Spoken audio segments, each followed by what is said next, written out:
Natauhan na kaya ang mga namumuno sa Gilas Pilipinas at sa SBP, matapos matalo sa semifinals ng FIBA World Cup ang Team USA at Canada na binubuo ng mga NBA players, laban sa top teams sa Europe na Serbia at Germany.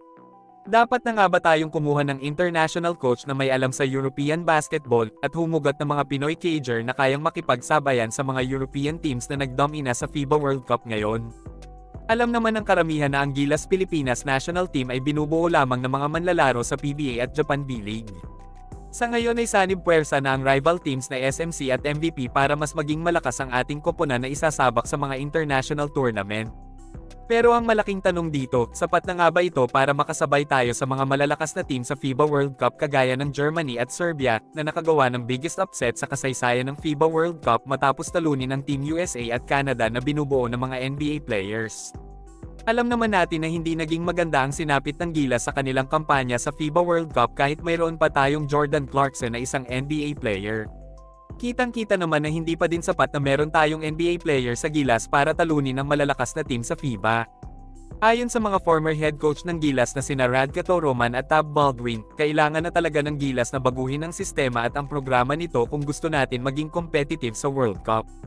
Madami pa din kasing nagsasabi na maganda ang naging performance ng Gilas sa nakaraang World Cup, pero ang totoo ay malayong-malayo ito sa narating ng mga European teams na nakapasok sa second round ng nasabing tournament. Kahit nga yung malalakas na team sa Asia kagaya ng Lebanon, Iran at Jordan hindi umubra sa lakas ng Europe.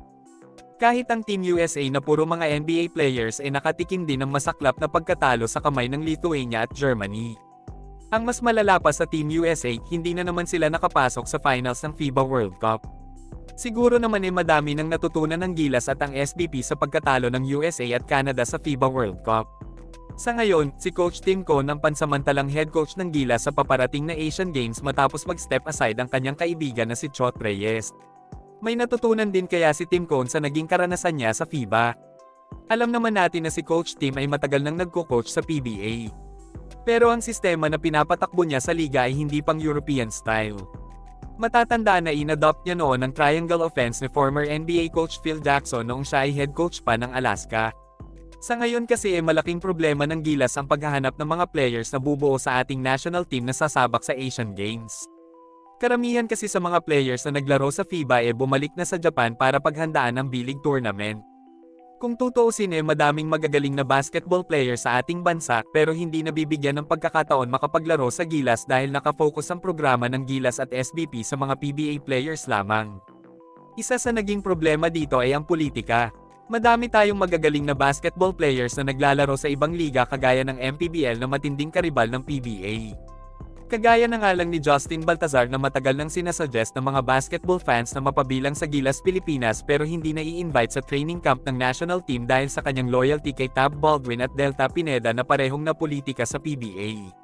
Si Balti ay may malaking tsansa na maka-adopt ng European style of basketball dahil sa kanyang height at skills pero hindi na nabigyan ng pagkakataon pang makasali sa ating national team. Kailangan din ng Gilas ang katulad ni Calvin Abueva na mahilig makipagbardagulan sa kalaban at hindi natatakot ma-injury sa laro.